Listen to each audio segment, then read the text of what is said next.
बातें करते हम खेतों की और उसके रखवाली की, बाग बगीचा फल फूलों और फसलों की हरियाली की। हम बीजों की बातें करते उत्तम जल संसाधन की, हम तकनीकी बातें करते फसलों के उत्पादन की। हर किसान का सपना सच हो जीवन सुखद बनाने को, गाँव-गाँव के हर आंगन का प्यारा सा ये दर्शन। कृषि दर्शन, कृषि दर्शन, कृषि दर्शन, कृषि दर्शन, कृषि दर्शन, कृषि दर्शन, कृषि दर्शन, कृषि दर्शन। किसान भाई बहन मन नमस्कार जोहार। कैसे नहीं रहो रे मन? हम तो वैसे देखा थी होली चलत थे, होली मना थे। रौरे मन के भी होली बहुत बहुत मुबारकबाद और होली का ढेर सारा शुभकामना। तो किसान भाई बहन मन अपन कार्यक्रम के आगे बढ़ाए से पहले जैसे हम हमेशा सावधान करत ही रौरे मन के एगो सावधानी कर देवा थी, वो है कि कोरोना देखो एखन खत्म नहीं भलक, तनी कम हो जाए से ले रौरे अपन छुआ मन के अपन पास पड़ोस के सावधान करूँ, मास्क जरूर पिंधू, सैनिटाइजर से साबुन से हाथ के जरूर धोबू और 2 गज के जो दूरी है ओके बनाए के रखू। एक सावधानी बरकरार रही और कोरोना दूर भागी। तो चलू अपन कार्यक्रम शुरू करे कर आगे रौरमन के देखा थी कृषि समाचार। नमस्कार, कृषि समाचार में आपका स्वागत है। मैं हूं अर्चना। सबसे पहले इस रंगों के त्यौहार होली की आप सभी को बहुत बहुत शुभकामनाएं। आइए देखते हैं आज कृषि समाचार में क्या है खास। जैविक खेती के लिए किसानों को किया जा रहा है प्रोत्साहित। बीजोपचार कर ओल की बुआई करें और बचाएं अनेक रोगों से। छोटे भूभाग में जुताई के लिए उत्तम है मिनी पावर बीडर। कृषि वैज्ञानिकों का मानना है कि जैविक खादों के प्रयोग से मिट्टी को और अधिक उपजाऊ बनाया जा सकता है। इसी संदर्भ में कृषि विभाग राज्य में जैविक खाद प्रोत्साहन कार्यक्रम चलाती है, जिसके अंतर्गत प्रशिक्षण कार्यक्रम के साथ साथ खाद निर्माण के लिए कृषकों को प्रोत्साहित भी किया जाता है। आज की सूचना मुर्गी पालकों के लिए है, जो मुर्गी पालक बैकयार्ड पोल्ट्री यानी घरों के पीछे छोटे स्तर पर मुर्गी पालन करते हैं। वे मुर्गियों को रानीखेत रोग से बचाने के लिए टीका अवश्य लगवाएं। साथ ही महीने 2 महीने में एक आध बार पशु चिकित्सक से परामर्श कर मुर्गियों के रहन सहन और खान पान का उचित तरीके से प्रबंधन भी करना चाहिए। पूसा शीतल, पूसा गौरव, अर्का विकास और अर्का सौरभ ये टमाटर के उन्नत प्रभेदों में अच्छे माने जाते हैं। टमाटर की फसल लगाने के इच्छुक किसान इन किस्मों को लगाकर लाभान्वित हो सकते हैं। ये किस्में रोग रोधी होने के साथ साथ गुणवत्ता युक्त और बेहतर उपज देने में सक्षम है। पूसा शीतल, पूसा गौरव, अर्का विकास और अर्का सौरभ ये सभी टमाटर के प्रभेद अच्छा उत्पादन देने में सक्षम है। ये प्रभेद वर्तमान समय में लगाने योग्य होते हैं। इनकी बुआई के लिए 500 से 600 ग्राम बीज 1 हेक्टेयर भूमि के पर्याप्त होता है। सिंचाई, निकाई और आवश्यक उर्वरकों के प्रयोग कर इन प्रभेदों द्वारा प्रति हेक्टेयर टमाटर की 200 से 250 क्विंटल उपज प्राप्त की जा सकती है। ओल फसल की बुआई से पूर्व यदि बोए जाने वाले बीजों को सही तरीके से तिकोना काट लिया जाए और उसके बाद ओल के कंदों का उपचारित कर बुआई की जाए तो ओल की बेहतर उपज हम ले सकते हैं। कवक रोग, उकठा रोग, मुरझा रोग जैसे मिट्टी जनित एवं बीज जनित रोगों से ओल की फसल को बचाने के लिए बेविस्टीन इत्यादि दवाओं द्वारा कंदों को उपचारित करना लाभकारी होता है।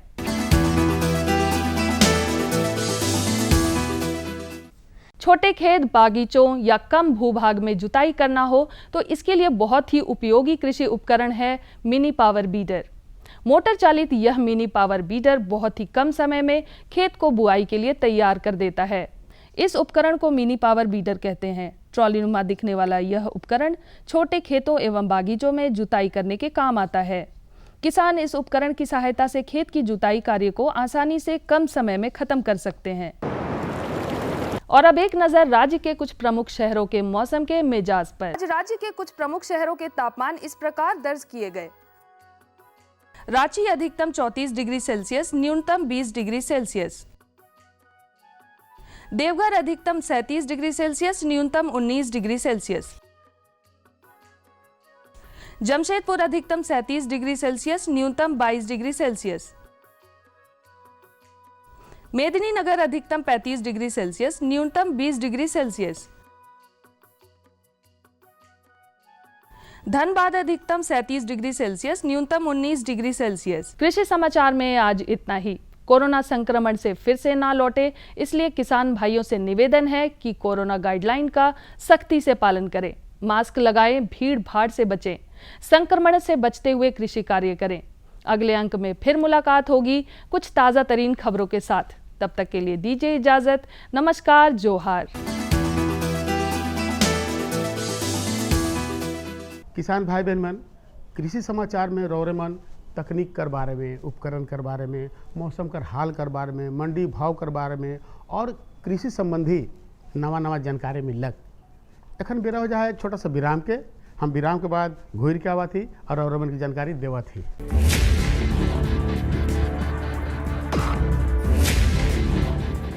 भोजन, जल और शुद्ध वातावरण हमारे जीवन का मुख्य आधार है और कृषि इसका मूल स्तंभ। पिछले 60 वर्षों में विज्ञान आधारित कृषि का व्यापक प्रसार हुआ है। साथ ही कृत्रिम संसाधनों के बढ़ते प्रयोग से कृषि की सतत क्षमता पर चिंताएं बढ़ी हैं। प्रधानमंत्री श्री नरेंद्र मोदी जी के दूरदर्शी नेतृत्व के अंतर्गत रसायन मुक्त जैविक खेती एक महत्वपूर्ण प्रयास है। रसायन मुक्त जैविक खेती को बढ़ावा देने के लिए 5 वर्ष पूर्व सरकार ने परंपरागत कृषि विकास योजना तथा उत्तर पूर्व भारत में जैविक मूल्य श्रृंखला योजनाएं आरंभ की। ऑर्गेनिक फार्मिंग को देश भर में बढ़ावा देने के लिए सरकार अनेक प्रयास कर रही है। इसके लिए परंपरागत कृषि विकास योजना के तहत काम किया जा रहा है। न सिर्फ ऑर्गेनिक फार्मिंग को बल दिया जा रहा है, बल्कि उसके लिए वैल्यू एडिशन और मार्केट की व्यवस्था भी की जा रही है। भारत सरकार एवं किसानों के सम्मिलित प्रयासों से आज देश के लगभग 36 लाख किसान 38 लाख हेक्टेयर क्षेत्र में जैविक खेती कर रहे हैं। इसके अतिरिक्त हमारे देश के अनेक ऐसे क्षेत्र हैं जहां आज भी पारंपरिक जैविक खेती हो रही है। इन पारंपरिक जैविक क्षेत्रों को जैविक प्रमाणीकरण सुलभ कराने हेतु पीजीएस के अंतर्गत लार्ज एरिया सर्टिफिकेट का प्रावधान किया गया है। इस प्रक्रिया की विशिष्टता ये है कि इसमें प्रमाणीकरण मात्र 2 से 3 महीनों में हो जाता है, जबकि सामान्य परिस्थितियों में इसमें 2 से 3 वर्ष का समय लगता है। अंडमान निकोबार केंद्र शासित प्रदेश के कार निकोबार एवं नैन काउरी द्वीप समूह देश के सर्वप्रथम ऐसे प्रमाणीकृत जैविक क्षेत्र हैं। अभी हाल ही में संपूर्ण लक्षद्वीप को जैविक खेती के रूप में प्रमाणित किया गया है। वर्ष 2016 में सिक्किम राज्य पूर्ण जैविक कृषि राज्य के रूप में प्रमाणित हो चुका है। सुदूर उत्तर में हिमालय श्रृंखला के बीच स्थित लद्दाख ने भी पूर्ण जैविक के लक्ष्य की ओर बढ़ना शुरू कर दिया है। जैविक उत्पादों को बाजार सुलभ कराने तथा किसानों की उपभोक्ताओं तक पहुंच बनाने के लिए एक समर्पित जैविक खेती पोर्टल भी बनाया गया है।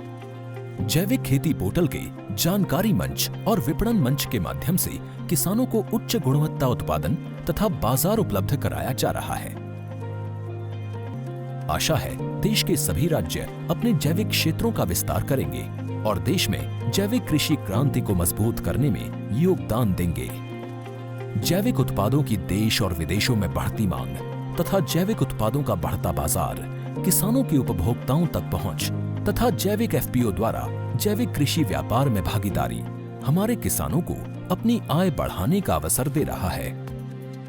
पिछले 5 वर्षों में जैविक कृषि उत्पादों का निर्यात दोगुने से अधिक बढ़कर 7,000 करोड़ रुपए से अधिक का हो गया है और इसमें प्रतिवर्ष 20% से अधिक की वृद्धि हो रही है। उम्मीद है पारंपरिक क्षेत्र के किसान भी इस बढ़ते बाजार से लाभान्वित होंगे और जैविक कृषि आंदोलन को आगे बढ़ाएंगे।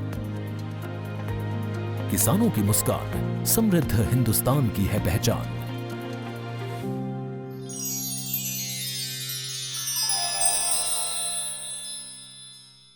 किसान भाई बहन मन, विराम के बाद रौरे मन के एक बार फिर से स्वागत है। तो चलो हम सीधे चला थी जानकारी की ओर। आज का जो जानकारी बहुत सुंदर जानकारी है कि गर्मी कर दिन में बकरी मन में होए वाला रोग और ओकर बचाव कर बारे में।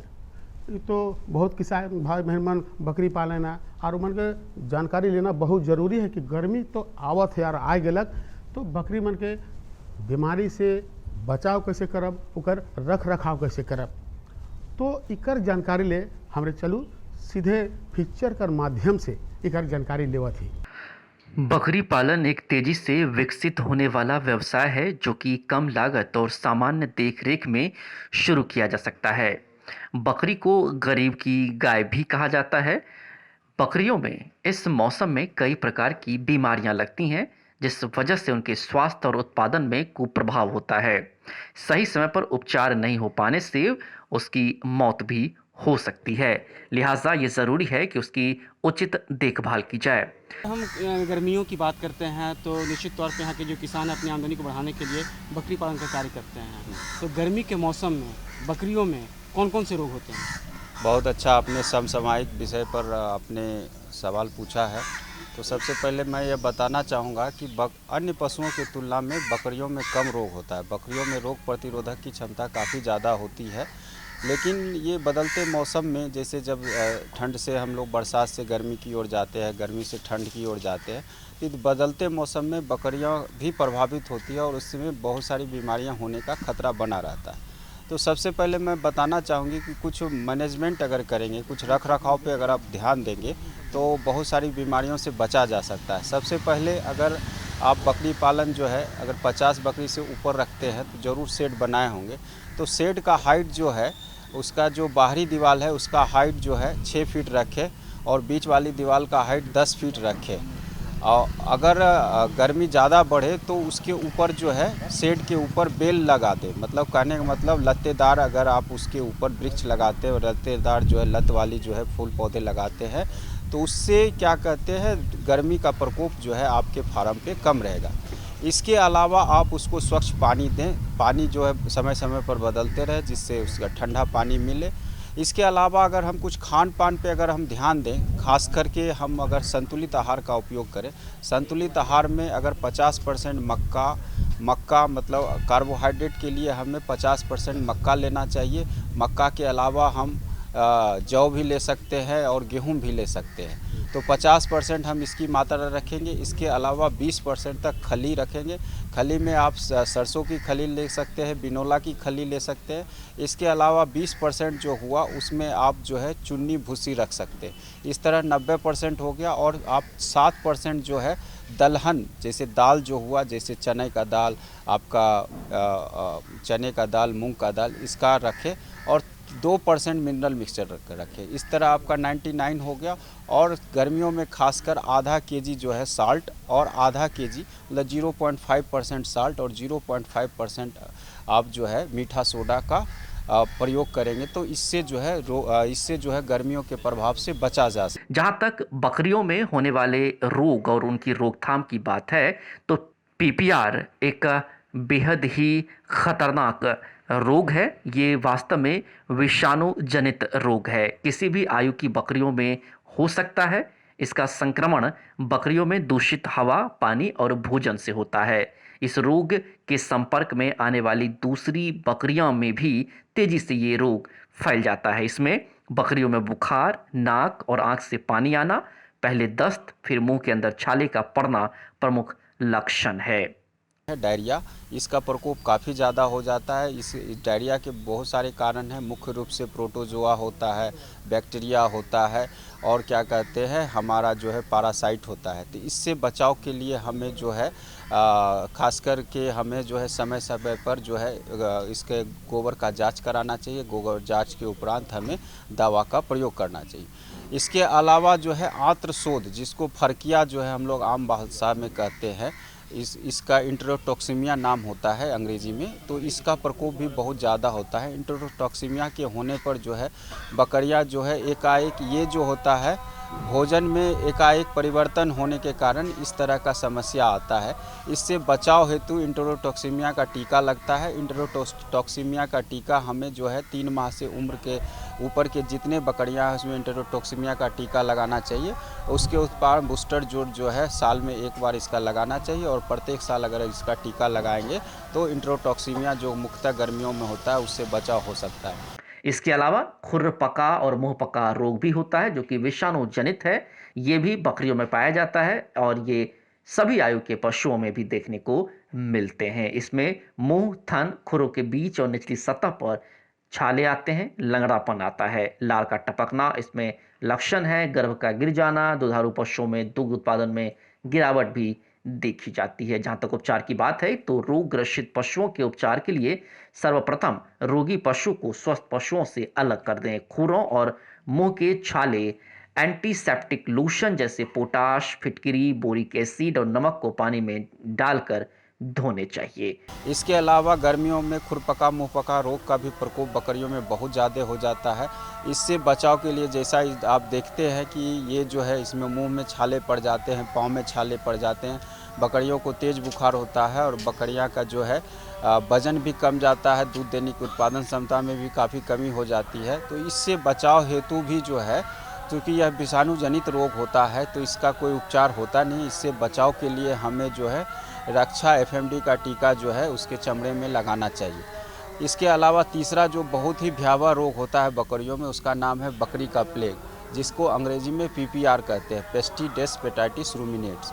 इस बीमारियों में बकरियों में जो है बहुत तेज़ दस्त हो जाता है, बकरियों को तेज़ बुखार होता है, बकरियों को निमोनिया भी हो जाता है और बकरियां की मृत्यु बहुत ज़्यादा हो जाती है। करीब 15 से 20% मृत्यु जो है इसमें प्राप्त होता है। इससे भी बचाव के लिए ही टीकाकरण ही है। तो PPR का टीका जो है साल में 1 बार लगाया जाता है और एक बार अगर एक बकरी में ये टीका लग जाए तो ये 3 साल तक सुरक्षित रहते हैं। और इस टीका का नाम है रक्षा PPR का टीका और ये जो है 1 बार लग जाने पर बकरियां आपकी 3 साल तक सुरक्षित रहती है। डॉक्टर साहब कि कह सकते हैं कि जो भी बीमारी होती है उसके बचाव के लिए टीकाकरण बहुत ही जरूरी है। जी बिल्कुल। अगर हम टीकाकरण करवा देते हैं तो काफ़ी सारी बीमारियों से बचाव हम कर सकते हैं। जी बिल्कुल। अगर हम टीकाकरण की बात करते हैं, आपने कहा कि साल में 1 बार टीकाकरण महत्वपूर्ण है, तो कौन सा महीना है जिसमें बकरियों का टीकाकरण कराने से काफ़ी लाभ होगा? जी बिल्कुल, बहुत ही अच्छा आपने सवाल पूछा है कि टीकाकरण कब और कैसे किया जाए। देखिए, टीकाकरण जो है मुख्यतः हम लोग मानसून स्टार्ट होने से पहले करते हैं, अर्थात जून जुलाई के महीने में टीकाकरण किया जा सकता है। लेकिन जहां FMD का प्रकोप बहुत ज़्यादा होता है, खुरपका मुंहपका रोग जो बकरियों का भी एक गंभीर समस्या है, तो उसमें हम लोग साल में 2 बार टीकाकरण करते हैं। एक बार जून जुलाई के मौसम में, एक बार नवंबर दिसंबर के महीने में टीकाकरण करते हैं। जहाँ तक PPR का सवाल है, PPR जो है बहुत तेज़ी से कोडरमा ज़िला में भी फैलता है और झारखंड के अन्य राज्यों में भी इसका प्रकोप काफ़ी ज़्यादा है। तो इसका टीका जो है साल में 1 बार, खासकर मानसून स्टार्ट होने से पहले अगर लगा दें तो इस बीमारी पर नियंत्रण प्राप्त करते हैं। तो किसान भाइयों, देखिए आपकी एक छोटा सा आप अगर रोग प्रबंधन कर लेंगे तो रोग प्रबंधन अगर आप कर लेते हैं तो बहुत सारी बीमारियों से आप काबू पा सकते हैं। इसके अलावा जो है आप कम खर्च में आपका रोग प्रबंधन हो जाएगा और आपको अधिक मुनाफा प्राप्त होगा। किसान भाई बहन मन, हम उम्मीद करत ही कि रौरेमन इस जानकारी के बहुत सुंदर से जान गेली और अपन बकरी छगरी के बेस ख्याल रखब, उमन के खान पान में ध्यान देवब। अब चलू हम आगे बढ़त ही दूसर जानकारी को। दूसर जानकारी जो है वो भी बहुत सुंदर है कि कृषि में कहे कर मतलब है कि फसल में पोषक तत्व कर महत्व का होवेला और उकर साथ साथ सब्जी में पोटास कर महत्व का होवेला। तो भाई रौरेमन तो जाना थी कि पोषक तत्व मतलब खाद और खाद मतलब जैविक खाद और पोटास कर जो महत्व है सब्जी में तो हो गया आलू, टमाटर, प्याज, लहसुन में इकर महत्व कर बारे में जानकारी। तो चलू ये जानकारी ले हमरे सीधे चलत ही हमरे कर जे विशेषज्ञ साहब हैं उनकर पास और उनकर से जानकारी लेवा थी। आज हम पहुँचे हैं कृषि विज्ञान केंद्र कोडरमा। आज हमारे साथ बात करने के लिए यहाँ मौजूद हैं कृषि विशेषज्ञ डॉक्टर मनीष कुमार। बहुत बहुत स्वागत है डॉक्टर साहब आपका हमारे कार्यक्रम में। किसान भाइयों को मेरा नमस्कार। जैसा कि आप सुने कि आज जो टॉपिक है हमारा समेकित पोषक प्रबंधन के बारे में। तो किसान भाइयों को पहले ये जान लेना ज़रूरी है कि समेकित पोषक प्रबंधन होता क्या है। तो हम जानते हैं कि हम लोग विभिन्न प्रकार के स्रोतों के द्वारा जो है अपना फसलों में पोषण प्रबंधन करते हैं और फसलों के उचित जो है उत्पादन वृद्धि के लिए 16 आवश्यक पोषक तत्वों का ज़रूरी होता है। ये सारे जो आवश्यक पोषक तत्व पौधे हमारे मिट्टी से, पानी से और हवा से उपलब्ध कराते हैं, जिसमें से ज़्यादातर पोषक तत्व जो है पौधों को मिट्टी से प्राप्त होता है। तो समेकित पोषक प्रबंधन का अर्थ होता है कि सारे तरह के जो सोर्स है, कार्बनिक, अकार्बनिक, जैविक, इन सबको इस तरह संतुलित मात्रा में मिट्टी में देना ताकि जो है हमारे मिट्टी की उर्वरता बने रहे, फसलों का उत्पादन जो संतुलित मात्रा में मिले और पर्यावरण को किसी तरह का नुकसान नहीं हो। समेकित पोषक प्रबंधन के जो है मुख्यतः 3 घटक होते हैं, 3 स्रोत होते हैं जिसके द्वारा हम पोषण प्रबंधन करते हैं। पहला जो है कार्बनिक जो है घटक हैं, जिसमें जो है हम लोग गोबर की खाद, वर्मी कंपोस्ट इत्यादि सब आते हैं। हमारे जो इंडस्ट्रियल वेस्ट हैं, हमारे क्रॉप जो है फसल के रेसिड्यू होते हैं, जैसे जो काटने के बाद वहाँ बच जाता है। और दूसरे तरह के जो होते हैं अकार्बनिक, जिसको हम लोग सामान्य भाषा में जो है जानते हैं रासायनिक फर्टिलाइज़र, रासायनिक उर्वरक के नाम से, जैसे यूरिया, DAP, पोटास, कैल्शियम, ये सब देते हैं। तीसरे तरह का जो घटक का हम लोग इस्तेमाल करते हैं वो जैविक उर्वरक होते हैं, जैसे हम लोग राइजोबियम का खाद, एजोटोबैक्टर का खाद, PSB, PSM इत्यादि का इस्तेमाल करते हैं। उसके साथ हम लोग जो है हरी खाद का इस्तेमाल करते हैं, जैसे ढेंचा हुआ, सनई हुआ, और जो है लेगुमिनस क्रॉप जो हमारे दलहनी फसलों हैं, ये जो है चारों मिलके घटक जो है, यदि इन सब का जो है संतुलित मात्रा में हम लोग इस्तेमाल करते हैं तो क्या होगा कि जो है किसी तरह का जो हमारा उत्पादन भी बढ़ेगा, हमारे मिट्टी की उर्वरता क्षमता भी बनी रहेगी और पर्यावरण में किसी तरह का प्रदूषण भी नहीं होगा। इसके साथ ये थोड़ा सा हम लोग इसके और जानना चाहेंगे, जैसे हम लोग कोई भी रासायनिक उर्वरक देते हैं मिट्टी में, तो किसान भाइयों क्या होता है कि जो है यदि हम यूरिया देते हैं तो जो रासायनिक जो फर्टिलाइज़र्स है, जो केमिकल फर्टिलाइज़र्स हैं, उससे ज़्यादा मात्रा में तो पोषक तत्व मिलते हैं। जैसे हम लोग यूरिया दिए तो 46% पोषक तत्व मिला, DAP दिए तो जो 18 से 46% मिलता है।